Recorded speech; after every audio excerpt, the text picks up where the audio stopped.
പലതരത്തിലുള്ള മോഷണങ്ങൾ നമ്മൾ കണ്ടിട്ടുണ്ടെങ്കിലും ഇതിൽ നിന്നെല്ലാം വ്യത്യസ്തമായ ഒരു മോഷണമാണ് കഴിഞ്ഞ ദിവസം Kottayam Kollad saint Paul's orthodox ദേവാലയത്തിലുണ്ടായത്. പള്ളിയുടെ ഓഡിറ്റോറിയത്തിനോട് ചേർന്ന് കൈ കഴുകുന്നതിന് വേണ്ടി സ്ഥാപിച്ചിരുന്ന 22ഓളം സ്റ്റെയിൻലെസ് സ്റ്റീലിൻ്റെ ടാപ്പുകളാണ് മോഷണം പോയത്. ഏതാണ്ട് 1000-ലധികം രൂപ ഒരു ടാപ്പിന് വില വരുന്നതാണ് എന്നാണ് പള്ളി അധികൃതർ പറയുന്നത്. എന്താണെങ്കിലും ഇതിലെ വ്യത്യസ്തത ഈ 22ഓളം സ്റ്റെയിൻലെസ് സ്റ്റീലിൻ്റെ ടാപ്പുകൾ മോഷ്ടാവ് അഴിച്ചുകൊണ്ട് പോയപ്പോൾ അതിന് പകരമായി പ്ലാസ്റ്റിക്കിൻ്റെ ടാപ്പുകൾ പുനഃസ്ഥാപിച്ചു എന്നുള്ളതാണ്. പ്ലാസ്റ്റിക് ടാപ്പുകൾ പുനഃസ്ഥാപിച്ചതിന് ശേഷമാണ് സ്റ്റെയിൻലെസ് സ്റ്റീലിൻ്റെ ടാപ്പുകളുമായി അയാൾ കടന്നു കളഞ്ഞത്. എന്താണെങ്കിലും സംഗതി മോഷണമായതുകൊണ്ട് തന്നെ ഇപ്പോൾ പള്ളി അധികൃതർ ഇതിനെതിരെ കോട്ടയം ഈസ്റ്റ് പോലീസിൽ പരാതി നൽകിയിട്ടുണ്ട്.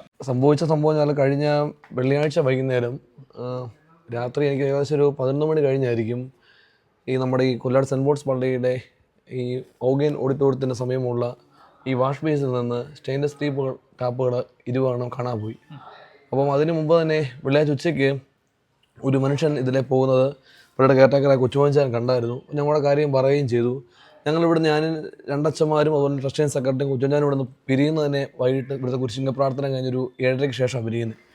അങ്ങനെ വൈകുന്നേരം ഈ സംഭവം അറിഞ്ഞപ്പോൾ തന്നെ ഞങ്ങൾ Kottayam east police station managing committee തീരുമാനപ്രകാരം പരാതിപ്പെടുകയും ചെയ്തു. അവർ 2 തവണ പട്രോളിങ്ങിനായിട്ട് SI നിർദ്ദേശിച്ച പ്രകാരം ഇവിടെ വരികയും ചെയ്തു. അതിനുശേഷം എനിക്ക് തോന്നുന്നു ഏകദേശം ഒരു 11 മണി കഴിഞ്ഞ് കാണും. ആ സമയത്തല്ലേ ഒരു 12 മണി സമയത്തായിരിക്കും ആ ഒരു മനുഷ്യനെതിരെ വന്ന് ഈ ടാപ്പുകൾ കൊണ്ടുപോകും. ഇതൊരു കൗതുകരം അച്ഛൻ പറഞ്ഞ പോലെ തന്നെ എനിക്കും തോന്നിയത്, കട്ട മുതൽ ഞാൻ കൊണ്ടുപോവാണ്, എന്നാൽ വേറെ ഒരു പകരമായിട്ട് മുതൽ ഞാൻ വെച്ചിട്ട് പോകണമെന്നൊരു വാശിയായിരിക്കും അദ്ദേഹം കാണിച്ചത്. ഇപ്പം അങ്ങനെ ഒരു മനുഷ്യനാണ് വരയ്ക്കും. ഞങ്ങൾ ആ CCTV ക്യാമറ ഇന്നലെ രാവിലെ പോലീസ് ഉദ്യോഗസ്ഥരും SI നോക്കിയപ്പോൾ കണ്ടത് തന്നെ ഒരു 25-30 ഒരു പയ്യനാണ്. നല്ല വണ്ണമുണ്ട്. അദ്ദേഹത്തിൻ്റെ പുറകിലൊരു ബാഗുണ്ട്, മാസ്ക് വെച്ചിട്ടുണ്ട്. അവന് ഇതിനെ എനിക്കൊന്ന് ഈ തോട്ടം വഴി കറങ്ങി അടിച്ച് വന്ന് ഇതിലെ വന്ന് ആ മതിൽ ചാടി ഈ ഓഡിറ്റോറിയത്തിൻ്റെ ഈ വരാന്ത കയറി ഇവിടെ വന്ന് അവിടെ കമ്പിട്ട് വെച്ച് ആദ്യം ഈ CCTV നശിപ്പിക്കുകയാണ് ചെയ്തത്. ഈ കഴിഞ്ഞ വെള്ളിയാഴ്ച പകൽ ഒരു 2-2:30 ആയപ്പോൾ ഞാൻ ഈ പള്ളിയിൽ ഉണ്ടായത് 2:30 ആയപ്പോഴത്തേക്ക്. പക്ഷേ നമ്മളൊന്നും അറിയുന്നില്ല. കൊച്ചുമോൻ ഇവിടുത്തെ സ്കൂളിൻ്റെ ബസ് ഓടിക്കുന്നുണ്ട്. അപ്പം അദ്ദേഹം ബസ് ഇവിടെ ഇടാൻ ഒരാൾ അവിടെ നിൽക്കുന്നുണ്ട്. അപ്പോൾ കൊച്ചുമോൻ ഒച്ച വെച്ചപ്പോൾ ഇവൻ അതിലെ ആ ഗ്യാപ്പ് വഴി രക്ഷപ്പെടുകയും ചെയ്തു. ഉച്ചയ്ക്ക് വന്ന് CCTV ക്യാമറ നശിപ്പിച്ചതിന് ശേഷമാണ് രാത്രിയിൽ വന്ന് ടാപ്പുകൾ മോഷ്ടിച്ചത്. അതാണ്. അപ്പം പിന്നെ ഉച്ച ഞാൻ പറഞ്ഞു കേട്ടു, ഇതിനപ്പുറം ഒരു കോളേജ് ഉണ്ട്. ആ കോളേജിലെ സെക്യൂരിറ്റിയെയും ചോദിച്ചപ്പോൾ അവനൊരു 8 മണി സമയത്ത് ഇതിനകത്ത് കയറി കാണും. അതായത് ഞങ്ങളുടെയും ഒരു നിഗമനം. കയറിയോടിയിൽ നിന്ന് പാത്ത് ഒളിച്ചിരുന്ന് കാണും. ഒരു 12 ആ സമയത്തായിരിക്കും കളവ് നടത്തിയെന്നാണ് ഞങ്ങളുടെ ഒരു വിശ്വാസം. ഈ നമ്മുടെ ടാപ്പുകൾ പകരം ഇയാള് 22 മറ്റ് പ്ലാസ്റ്റിക് ടാപ്പുകൾ സ്ഥാപിച്ചിട്ടുണ്ട്. അതും പഴയ ടാപ്പുകളാണ്. അത് എനിക്ക് തോന്നുന്നു അതും ഇതുപോലെ ഏതെങ്കിലും പള്ളിയുടെയോ അല്ലെ ഏതെങ്കിലും സ്ഥാപനത്തിൻ്റെയോ മുറിക്കൊണ്ട് പോകുന്നതായിരിക്കും. അതൊരു ഉറപ്പാണ്.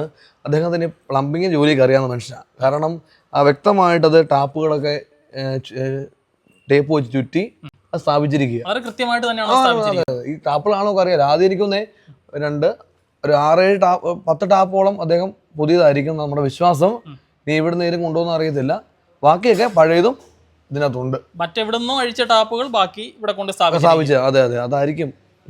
ഉച്ചയ്ക്ക് വന്ന സമയത്ത് ടാപ്പുകളുടെ എണ്ണമൊക്കെ എടുത്തുകൊണ്ട് പോയിട്ട് അദ്ദേഹം എനിക്ക് തോന്നുന്നത് കൊച്ചു ഞാൻ പറഞ്ഞ പോലെ ഇവിടെ ഇല്ലാത്ത ആളല്ലേലും പക്ഷേ ഈ പ്രദേശത്തെ കുറിച്ച് വ്യക്തമായ ഐഡിയ ഉള്ളൊരു മനുഷ്യനാണ് വന്നത്.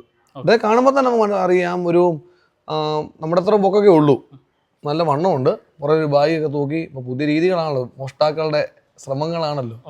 അതാണ് ഞങ്ങളുടെ ഒരു നിഗമനം. എന്നാൽ ഇന്നലെ അത് പരാതിപ്പെടുകയും എത്രയും വേഗം പള്ളിയുടെ മുതലൊക്കെ മോഷ്ടിച്ചുകൊണ്ട് പോകുന്നവനെ ദൈവം തന്നെ കൊണ്ടുവരുന്നതാണ് ഞങ്ങളുടെ വിശ്വാസം. എന്താണെങ്കിലും ഈ വിഷയത്തിൽ സംഗതി മോഷണമാണ്. അതുകൊണ്ട് തന്നെ പള്ളി അധികൃതർ കോട്ടയം ഈസ്റ്റ് പോലീസിൽ ഇത് സംബന്ധിച്ച് പരാതി നൽകിയിട്ടുണ്ട്. പോലീസ് ഊർജിതമായി തന്നെ അന്വേഷിക്കുകയും ചെയ്യുന്നുണ്ട്. എത്രയും പെട്ടെന്ന് ഈ പ്രതിയെ കണ്ടെത്താൻ സാധിക്കുമെന്നുള്ളതാണ് പ്രതീക്ഷിക്കുന്നത്. കോട്ടയത്ത് നിന്നും വിവേക് ജി വിനോദിനൊപ്പം രാഹുൽ ഇരുമ്പുകുഴി.